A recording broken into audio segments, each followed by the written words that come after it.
강원도에 사는 사업가 한 분이 부산으로 출장을 갔습니다. 도착하자마자 아내한테 이메일을 썼대요.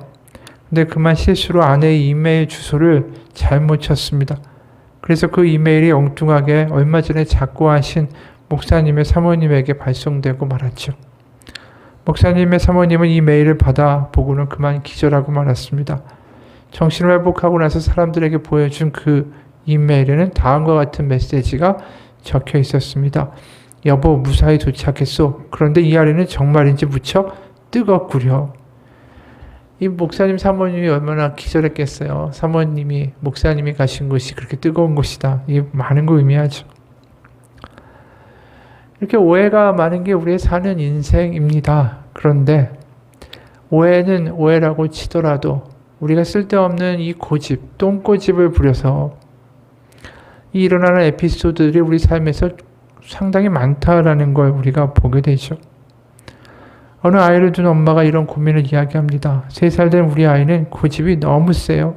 아침에 아이와 옷 고르는 것부터 시작해서 바깥놀이, 문화센터, 마트에서 장 보는 시간, 식사 시간, 스마트폰 보다가 멈추기, 잠들기 전 양치질하기까지 엄마인 제 말을 쉽게 듣는 적이 없어서 아이와 있는 시간이 너무 힘이 듭니다. 날마다 똥꼬집을 부리는 우리 아이.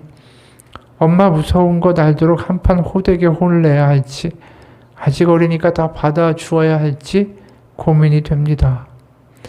정말 아이가 왜 이렇게 똥꼬집을 부리는지 모르겠어요. 근데 아이들만 그런 게 아니죠. 어른들도 쓸데없는 고집을 부릴 때가 많습니다. 근데 왜 이렇게 쓸데없는 고집들을 우리가 부릴까요? 가만히 생각해 보면 이 변화가 두렵기 때문이에요. 어떤 상황에도 그냥 내가 하던 방식이 익숙하니까 그걸 바꾸지 않겠다. 과거에 머물러 있으려고 하는 경향이 우리 가운데 많다라는 것이죠. 왜냐하면 새로운 환경이나 새로운 국면을 만나게 되면 우리가 그것을 대처하기에 가장 우리가 의지하는 게 뭐냐면 과거의 우리의 방식이에요. 그러니까 우리가 어려서부터 아니면 그 이후부터 계속 쌓여왔던 삶의 태도와 방식, 과거의 어떤 우리 안에 들어있는 것을 가지고 우리는 새로운 국면과 어떤 사람을 만나도 똑같이 대하고 똑같은 말을 하게 된다는 거죠. 물론 그 방법이 항상 옳은 것 아닙니다. 우리도 알아요. 내가 이렇게 대응하고 말하고 반응하는 이런 태도와 이런 과거에 학습된 모든 것들이 다 옳기만 한 것은 아니다라는 거 우리가 알죠. 하지만 변화되는 게 두려우니까 자꾸만 잘못된 거 알면서도 그런 식으로 가는 게 우리의 모습이에요. 예를 들어 우리가 과거의 방법이나 나의 과거의 태도가 내가 지금 살고 있는 방식이 잘못됐다라고 인정한다면 그 다음엔 과연 어떻게 행동해야 하는가에 대한 답이 우리 가운데는 없기 때문이죠. 아까 이 똥꼬집을 부리는 아이를 둔 부모의 걱정에 이런 답이 달린 걸 봤습니다. 불안정감을 주는 환경은 고집센 아이로 만듭니다. 부모의 비일관적인 태도, 갑작스러운 환경 변화, 자신을 양육해주는 양육자 간의 다툼 같은 환경에서 아이들은 불안정감을 느끼게 되며 이는 고집으로 이어지는 것입니다. 불안한 아이들은 자신이 통제할 수 없는 영역의 일은 포기하지만 대신에 자신의 통제할 수 있을 것 같은 일, 옷 색깔 고르기, 장난감 사달라고 하기, 씻지 않기, 먹지 않기에서는 고집을 부리곤 합니다. 이러한 경우라면 아이에게 안정감을 줄 수 있는 평안한 양육 환경, 일관적인 규칙, 변화될 상황에 대해서 미리 설명하는 것이 중요합니다.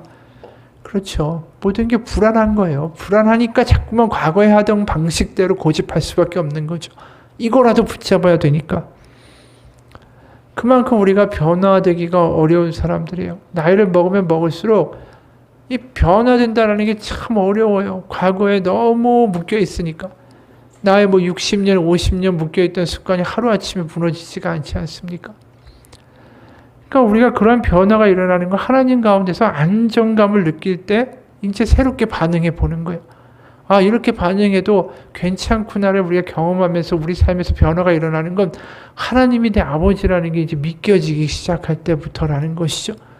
그 이전까지는 내가 두려워서 새로운 반응을 할 수가 없어요. 왜냐하면 내가 그걸 뒷감당할 자신이 없거든요. 오늘 예수님이 오셔서 이 일으키시는 여러 가지 일들이 사실은 기존의 사람들에게는 굉장한 충격을 주는 거예요. 이 너무나도 낯선 방식으로 하나님의 나라가 왔다라고 주장하시니까 이 사람들이 대처하기가 힘들어요. 아, 그런 하나님의 나라라면 우리가 감당하지 못하겠다. 이런 생각이 들 정도였다라는 거죠.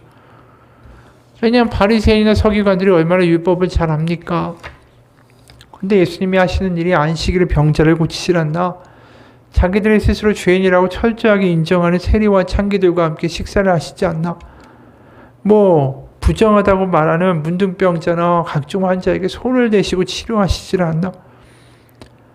자신들이 보기에는 서기관과 바리새인들이 보기에는 자신들이 가지고 있는 전통과 과거에 그 쌓여왔던 그 모든 삶의 영역들을 다 붕괴시키는 일들을 지금 예수님이 하고 계신 거예요.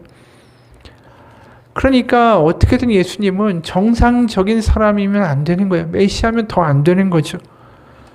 왜냐하면 하나님이 예수님을 그 아들이라고 선포하고 정말 예수님이 하나님의 메시아가 맞다면 자신들은 그런 하나님을 믿을 수가 없는 거예요. 여태까지 살아왔던 과거가 싹 다 부정당하니까. 그러니까 결국은 예수님을 뭘로 만드냐 하면 이거 하나님의 능력으로 기적을 행하는 게 아니라 귀신의 능력으로 행하는 것이다. 이렇게 논리적으로 귀결될 수밖에 없는 거죠. 자기가 변화되지 않으려면 예수님의 문제가 있는 게 돼야 되는 거예요. 그래서 15절에 그 중에 더러는 말하기를 그가 귀신의 왕 바알세불을 힘입어 귀신을 쫓아낸다 하고 16절 또 더러는 예수를 시험하여 하늘로부터 오는 표적을 구하니.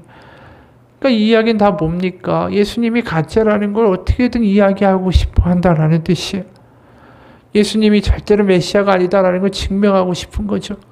그래서 17절에 예수께서 그들의 생각을 하시고 이르시되 스스로 분쟁하는 나라마다 황폐하여 지며 스스로 분쟁하는 집은 무너지느니라. 그런데 이 말씀은 도대체 무슨 말씀이냐라는 거죠. 본인을 자꾸만 의심하는 이 바리새인과 서기관들에 대해서는 하나님의 아들이 맞다 이 이야기를 하시는 게 아니라 이 분쟁하는 집은 무너진다. 이게 왜 뜬금없는 말씀을 하실까? 그건 앞에 예수님이 바알세불, 귀신의 왕 바알세불의 힘을 입어 귀신을 쫓아낸다라고 사람들이 하는 말에 대하여 반응하신 거예요. 바알세불이다라는 단어, 이게 귀신의 왕, 우두머리란 뜻 아닙니까? 근데 원어를 보면 바알은 구약에서 우리가 많이 봤죠. 바알신. 그러니까 어떤 주인 이런 뜻이에요. 그 다음에 뒤에 붙어있는 제불이라는 단어가 있는데 제불이라는 단어는 집을 의미해요. 그러니까 바알세불이 직역을 하게 되면 집의 주인이다라는 뜻이에요.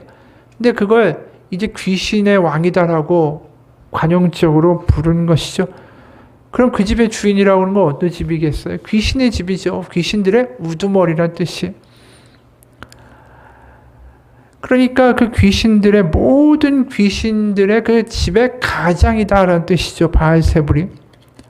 그래서 무슨 이야기를 하시는 거냐면 너희들이 지금 내가 바알세불의 힘에 의거하여 귀신을 쫓아낸다라고 하면 바알세불이 귀신의 우두머리인데 어떻게 귀신의 우두머리가 같은 귀신을 쫓아내는 일을 하겠는가 이 말씀하신 거예요. 그러니까 다 같이 한 집에 사는 귀신들인데 서로 쫓아낸다라고 하면 이거 분탕질을 하고 그러면 어떻게 되겠어요? 17절 스스로 분쟁하는 집은 무너지느니라.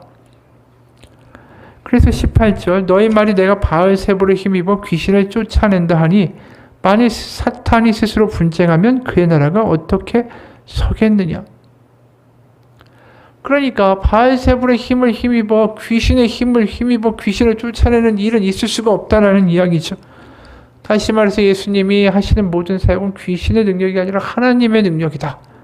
이야기를 하시는 거예요. 그래서 20절 그러나 내가 만일 하나님의 손을 힘입어 귀신을 쫓아낸다면 하나님의 나라가 이미 너희에게 임하였느니라. 하나님의 나라의 역사라는 거죠. 귀신을 쫓아내고 병자를 고치고. 그런데 지금 그렇게 하나님의 나라가 임해서 이 땅 가운데 역사하는데도 불구하고 이 변화가 싫은 사람들은 이 세대는 예수님을 바알세불이라고 말하면서 격렬하게 변화를 거부하고 있는 형국인 거죠. 그럼 우리는 이렇게 생각해요. 야, 바리새인 이러니까 하나님한테 저주를 받고 이러니까 예수님을 못 받고 참 한심한 사람들이다. 바알셉을 진짜 쫓아낸다고 이렇게까지 악랄한 말을 하다니 어떻게 이런 사람이 있을 수 있는가라고 이야기하는데, 사실 바리새인을 그렇게 비난할 만한 자격이 우리에게는 없어요. 왜냐하면 우리도 바리새인 같은 모습이 굉장히 많거든요. 실제로 우리가 읽으면서 지금도 충격인 하나의 비유가 있죠. 마태복음 20장에 보면 포도원의 품꾼 비유가 나옵니다. 여기서 이제 주인이 포도원에 농사를 하고 열매를 따야 되니까 품꾼을 구하러 인력시장에 나가요. 그래서 9시에도 나가고 12시에도 나가고 3시에도 나가고 5시에도 나갑니다. 그래서 품꾼들을 다 데려옵니다. 그 다음에 어떻게 되죠? 다 한 데나리온 약속한 금액을 줍니다. 그러다 보니까 마지막에 온 사람 5시에 온 사람 아니에요? 1시간만 일하고 그 당일치의 품삯을 받는 일이 벌어진 거예요. 그러니까 아침부터 하루 종일 태양볕에 고생하고 수고하고 땀 흘린 사람들이 흥분하는 거죠. 그럴 때 포도원 주인이 14절, 마태복음 20장 14, 15절에 이렇게 말을 합니다. 그 불평하는 아침에 일찍 온 품꾼들에게 네 것이나 가지고 가라. 나중 온 이 사람에게 너와 같이 주는 게 내 뜻이니라. 내 것을 가지고 내 뜻대로 할 게 아니냐. 내가 선함으로 네가 악하게 보느냐. 근데 솔직히 말하면 이거 불공평하죠. 아침부터 9시부터 6시까지 긴 시간을 노동한 사람하고 1시간 노동한 사람하고 같이 대우하신다면 이거 불공평한 거죠. 이게 우리에게도 볼 때도 정말로 객관적으로 합리적으로 볼 때 불공평한데, 도대체 이 이야기는 뭘 이야기하시는 걸까요? 바리새인들한테 이런 일이 터진 거예요. 바리새인들은 어떤 사람들이죠? 율법 잘 지키고 금식하고 11조하고 그 다음에 토색이나 불이나 간음을 하지 않고 여러 가지의 그 신앙적인 수련에 매진했던 사람들이에요.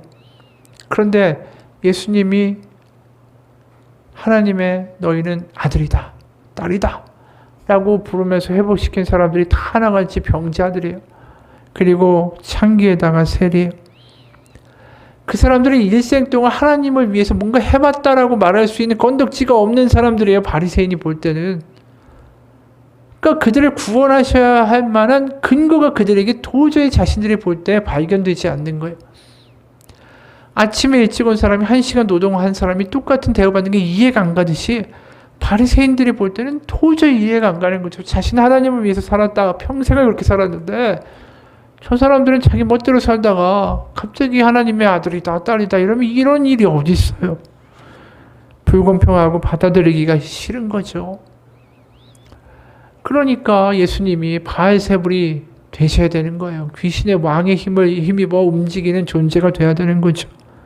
자신의 인생이 다 부정당하는 것보다 차라리 예수님이 이상한 작자가 되는 게 훨씬 마음이 편한 거예요. 근데 생각해 보세요. 하나님의 입장에서 보면 바리새인이나 뭐 창기나 세리나 다 죄인이에요. 하나님의 그 거룩하심에 우리를 비교하면 우리의 어떤 거룩함이라는 게 뭐 갖다가 될 수나 있는 거겠어요? 그런 비유 얼마나 많이 했어요. 하늘에서 보면 63빌딩이나 단층집이나 그놈이라고. 그러니까 하나님이 볼 때는 다 은혜가 필요한 하나님의 자녀일 뿐인데 바리새인들은 계속해서 주장하죠. 난 저자들과 다르다. 나는 저자들하고 똑같이 취급하는 건 불공평한 거다. 그렇게 하면 나 하나님이라고 인정할 수 없다. 여러분, 구원이라는 게 결코 나의 행위나 내가 쌓은 선행으로 얻어지는 게 아니라는 거예요. 내가 뭔가를 했다 하나님 안에서 그다 은혜죠. 내가 뭘 해서 저 사람보다 하나님을 더 섬겼고 더 뭐 했고 그걸 내세울 만한 근거가 우리 가운데 별로 없어요. 우리는 다 하나님의 긍휼이 필요한 사람일 뿐이죠. 이 땅에 오셔서 우리를 고치시고 싸매시고 하나님의 자녀로 회복시키시고자 하시는 하나님의 아들 예수님의 은혜뿐이에요. 우리의 자격이 아니라 하나님의 은혜로 구원받은 것이죠. 마틴 로이드 존스 목사님이 마지막 설교에 이런 내용의 말을 했습니다. 기독교는 여러분과 저의 작은 선행을 의미하는 게 아닙니다. 기독교는 내가 무엇을 행하느냐, 행하지 않느냐의 문제도 아닙니다. 기독교는 내가 다른 사람보다 얼마나 더 나으냐의 문제도 아닙니다. 기독교는 내가 이전보다 얼마나 더 변화되고 나아졌냐의 문제도 아닙니다. 기독교는 그런 게 절대 아닙니다. 그러므로 그 모든 것을 잊고 그리스도를 바라보십시오. 그러면 그분의 흠없고 완전한 의가 보일 것입니다. 여러분이 그분을 믿으면, 사랑하면 그분의 의가 여러분에게 주어지고 여러분은 그분의 의를 덧입게 될 것입니다. 여러분은 이것이나 저것이나 행하려고 하고 있습니까? 이 모든 것 안식 주지 못합니다.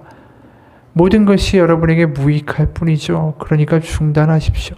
어떤 선행을 통해서, 어떤 행위를 통해서 절대로 여러분을 그 어디로도 인도하지 못할 것입니다. 그리스도는 그리스도를 본받는 종교가 아닙니다. 만약 그것이 가능하다고 생각한다면 나가서 그리스도를 본받으려고 노력해 보십시오. 그러나 그 순간 여러분은 세상에서 가장 가엾고 비참한 사람이 될 것입니다. 그리스도를 본받는다고 절대로 행복해지지 않습니다. 거기서 행복을 찾으려 한다면 오히려 더 어려운 시험에 빠질 것입니다. 성도는 오직 예수 그리스도의 피를 힘입어 성소에 들어갈 담력을 얻을 뿐입니다. 이것이 복음입니다.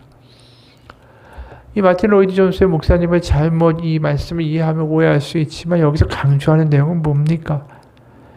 기독교는 나에게 근거하는 게 아니에요. 자꾸 나를 보는 게 아니라는 거예요.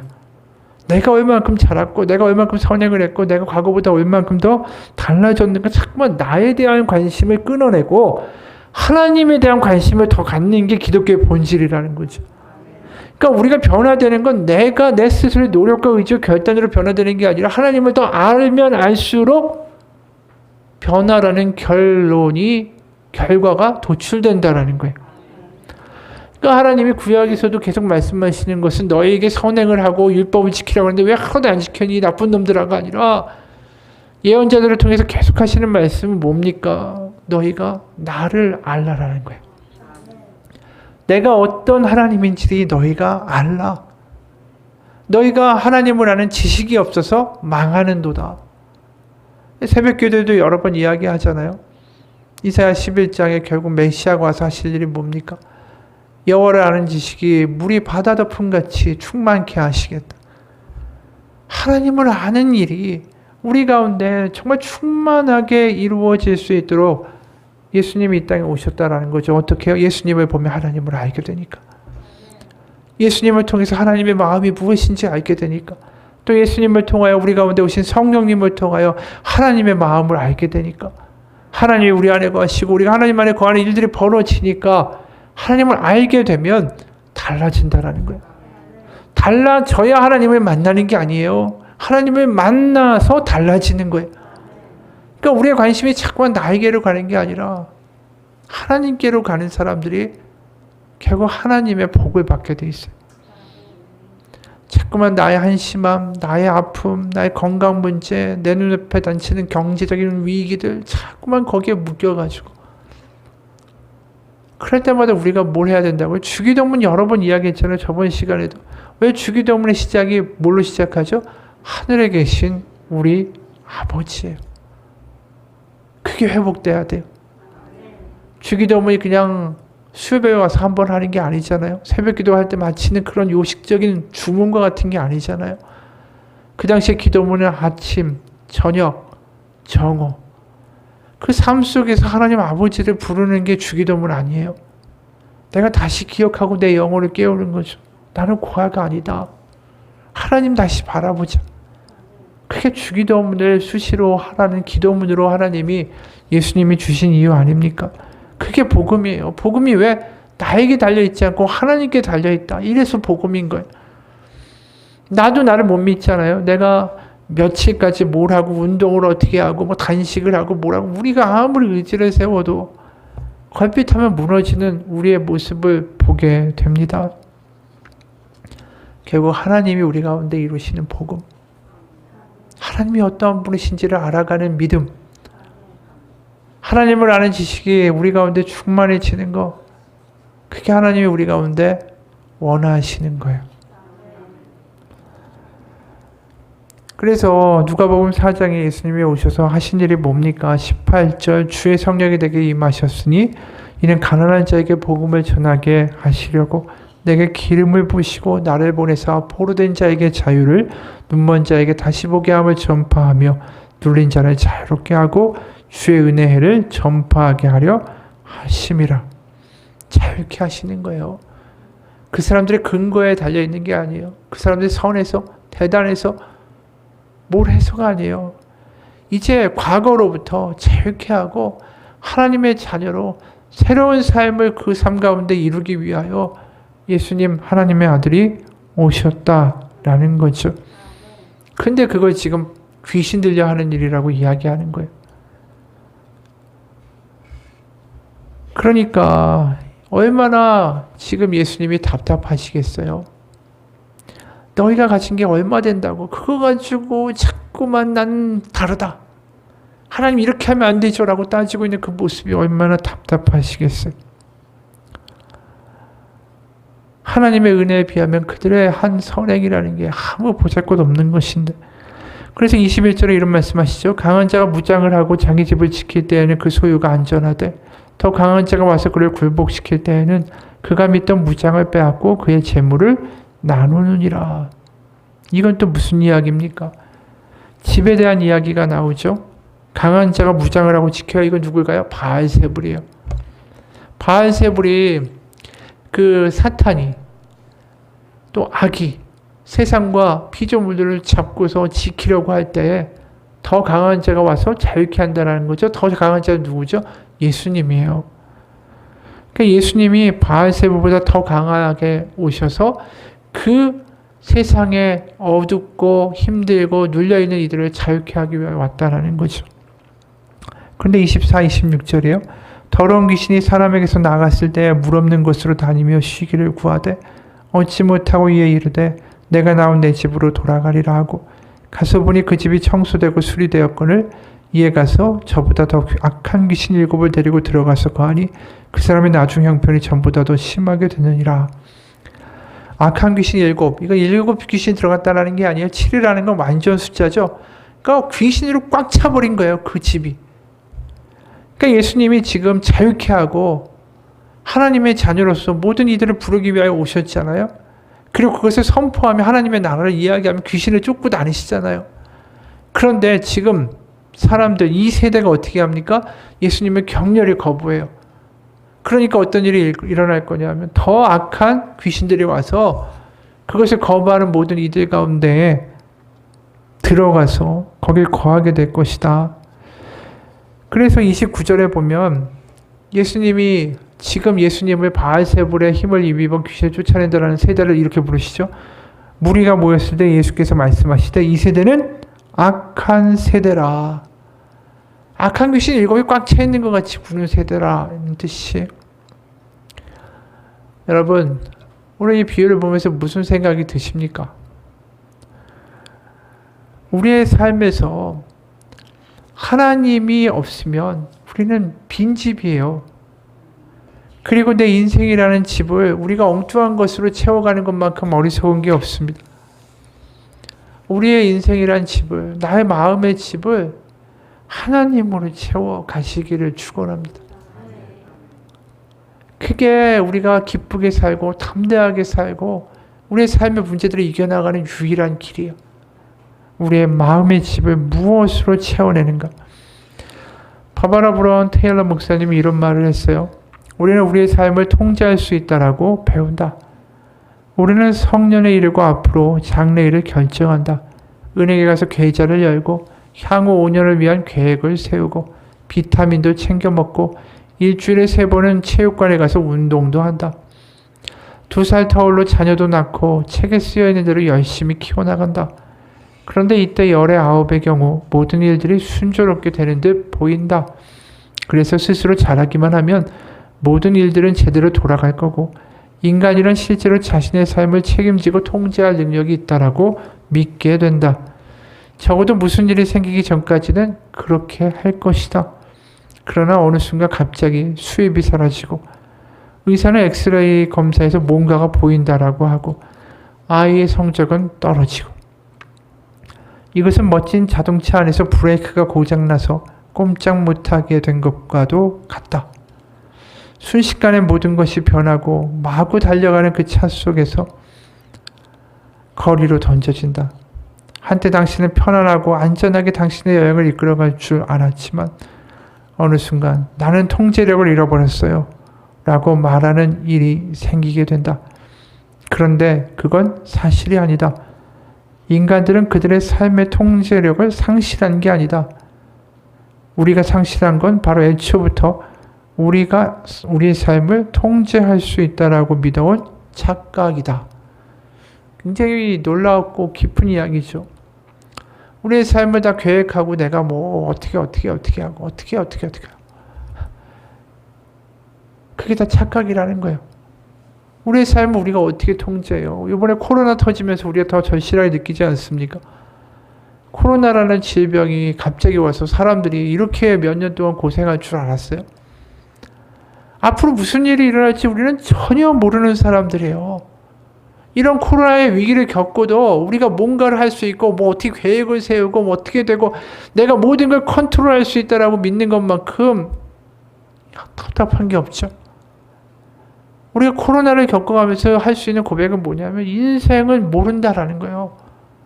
하나님이 우리 가운데 채워지지 않으면 우리는 우리 인생을 통제할 수 있는 그러한 깜냥을 가진 존재들이 아니다라는 것이죠. 바리새인들이 자신들이 쌓은 성과 행동으로 뭔가를 하나님께 요구할 수 있고 자신의 삶도 뭔가 하나님의 복받을 수 있다고 딱 통제할 수 있다고 믿었어요. 아닙니다. 우리 하나님의 은혜만 구해야 되는 거죠. 하나님을 더 바라봐야 되고 매일매일의 삶 가운데 하나님으로 우리의 마음이 채워져 있는가가 되게 중요한 문제라는 걸 인식해야 돼요. 우리가 거리를 나가면서 머리도 빗고 세수도 하고 옷도 입고 다 챙기고 나가잖아요. 하지만 나갈 때 우리가 제일 중요한 게 뭡니까? 내가 하나님으로 채워져 있는가?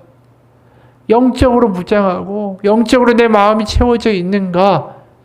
그게 우리 삶 속에서 가장 먼저 점검하고 나가야 될 부분이 아닌가라는 거예요. 그런데 우리가 거꾸로 외양은 다 챙기고 나가면서 정작 우리의 마음을 돌보며 우리 마음에 과연 무엇이 채워져 있는가에 대하여는 신경 쓰지 않아요. 우리의 마음이 걱정으로 채워져 있고 불안으로 채워져 있고 여러 가지 근심과 여러 가지 뭐 따지는 것들로 가득하면서 그러고 또 나가서 세상에서 부딪히면서 또 스트레스 받고 그러면서 정말 가지 말아야 할 길 가게 되고 엉뚱한 선택하고 엉뚱한 말을 하게 되고 우리 안에 채워져 있는 게 그러니까 계속 그런 악순환이 돌 수밖에 없죠. 악순환을 바꿀 수 있는 유일한 길은 뭐냐면 우리의 마음 안에 하나님으로 다시 채우는 일이에요. 그러고 나가서 말하고 나가서 일하고 나가서 살아가십시오. 그게 우리의 삶에서 가장 중요한 거예요. 그게 바로 하나님을 아는 지식이 마음에 물이 바다와 같이 충만한 것을 하나님이 말씀하시는 것입니다. 여러분,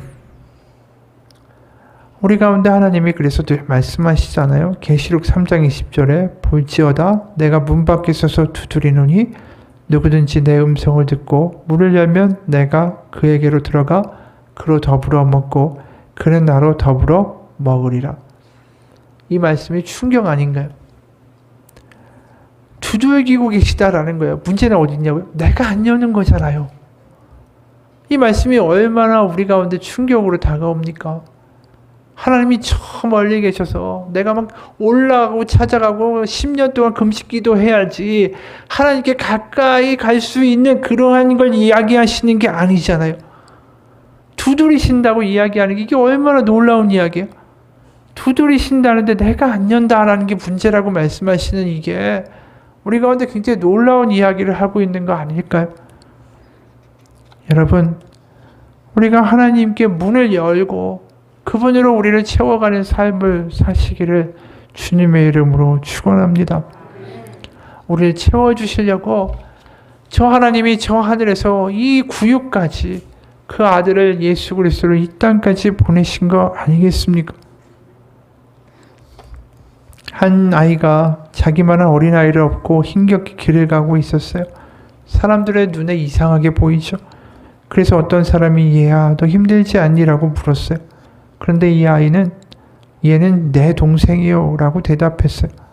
보통 힘들지 않니? 라고 물으면 아니요 힘들지 않아요 아니면 네 힘들어요 라고 대답해야 되는데 이렇게 대답한 거죠. 얘는 내 동생입니다. 이 대답에 뭐가 담겨 있을까요? 사랑이 담겨 있는 거죠. 이 아이는 내 동생이라 힘들지만 힘들지 않습니다 라는 뜻이 바로 동생의 몸무게보다 사랑의 무게가 더 큰 거죠. 내 어깨가 눌리고 다리가 힘든 것보다 이 동생이 더 소중한 거죠. 그게 십자가를 지신 예수님의 마음이요. 십자가가 무겁냐라고 하나님이 물어보시면 아니라고 이야기하실 거예요. 왜요? 우리를 사랑하는 마음 때문에. 여러분 우리가 세상 가운데 자유를 주고 세상 가운데 담대함을 주기 위하여 이 땅 가운데 하나님의 아들이 이곳에 오셔서 십자가까지 지셨습니다. 복음은 이미 우리 가운데 주어진 소식이에요. 두드리노니 마음을 열라. 그러면 내가 너희와 더불어 들어가 먹으리라. 그 하나님의 복음이 우리 삶 가운데 매일마다 일어나는 경험들이 현실이 되길 주님의 이름으로 축원합니다. 기도하겠습니다. 하나님 아버지, 우리가 우리의 마음을 돌아봅니다. 내 마음에 무엇이 지금 채워져 있는가? 하나님 앞에 다시 한번 우리의 마음을 들여다봅니다. 여전히 돈 걱정, 건강 걱정, 자식 걱정, 앞날 걱정, 수많은 걱정과 부담과 비교와 질투와 우려와 근심과 한숨만이 담겨 있다면 하나님 이 시간 나의 문을 활짝 여오니 이 시간에 오셔서 모든 악한 것들을 하나님 다 제하여 버리시고 하나님으로 충만케 하여 주옵소서. 예수 그리스도의 이름 받들어 기도합니다. 아멘.